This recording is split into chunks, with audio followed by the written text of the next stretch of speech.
POV, you did a 30-minute lesson with overthrow and you added 100 feet to your forehand. Oh, that was kind of hurt. All right, not a vlog video. So one of the things that I want to do with this channel, first and foremost, it's about demonstrating the fact that amputees can do this sport well and the many benefits I think it gives to the amputee, but also I'm in this opportunity where I can show my learning curve from the very beginning, and having coached a lot of other skill things in the past, I feel like I understand the learning process pretty well. So I can understand, hey, I'm not really ready to be talking about this yet because there's probably a lot for me to learn that's my opinion's going to change in just like 2 months.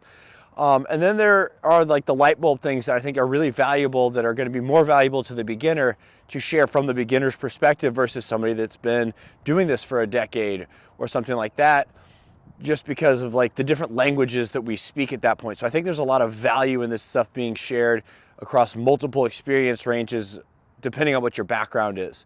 And so today I'm going to share something that has unlocked my forehand throw. You know, if you're not super familiar, it's that sidearm that also gets called. To start, it was just a really inconsistent throw for me.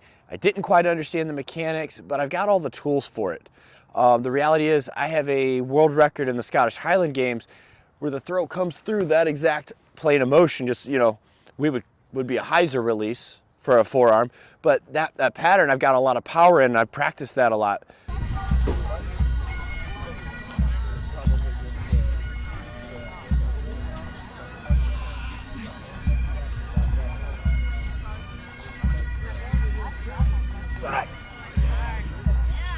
There you go, good save. It's different when you got 5 toes compared to 10 trying to stay in. Good job. 4.5. Whoa, yeah. Oh. But I hadn't really learned how to translate to the disc. Recently had a major unlock working with overthrow in a coaching lesson, and in one 30-minute lesson, he literally added 100 feet to my forehand. I literally went and threw a 300-foot drive the next day, and I'm going to show you what that is right now. All right, so like I said, I got one basic adjustment given to me by Josh with overthrow, and I went from a shaky, wobbly, inconsistent, sometimes maybe about 200 feet to driving a 300-footer literally the next day. And it was kind of a two-part thing. So first off, what I was doing, and this is pretty normal, and you see it in a lot of sports like this, you know, I talked about Josh, who was a tennis coach before. He said that he doesn't understand why it doesn't work the same way. So I would start with a loose wrist, and I would just kind of expect it to load into this position as I went. And I found that to be ineffective for me. I also didn't realize that was my problem. So what he had me do is he literally just had me start loaded. So I start in this loaded position. So now I guarantee that I'm locked and my wrist is loaded and ready to go. The majority of your forehand comes in this range of motion. I knew the words to this, but now I've got a much better understanding of it. From there, he told me to finish by pointing towards my forearm. Like, to really make sure I'm finishing. Because that was the other thing he saw whenever I sent him the video, is not only was I loose, I was kind of finishing here instead of coming around and getting actual rotation on the disc. Again, leading it to kill distance and, again, not be very wobbly and, again, inconsistent. So by really owning this range of motion and being very active start to finish, we found a big difference. So that's what we're going to show. And then I'm going to show a couple ways on like how I recommend getting started with it. As you're getting to make these adjustments, you don't just say like, oh, okay, I'm going to do it like that now, and then just start and try to get into this big range of motion. Where I'm starting to lock this in and where I'm spending most of my time practicing in a net, I'm out at a field practicing today, is in this tight range of motion. I'm literally just going to turn back, I'm loaded, and just a quick flick. I'm not really trying to throw for max distance here. Quite simply, I'm just trying to get a consistent release. Again, I'm loaded, point the fingers, and now all of a sudden, I've now got way more control over this thing. If I want to get more angled down, I can lean over more.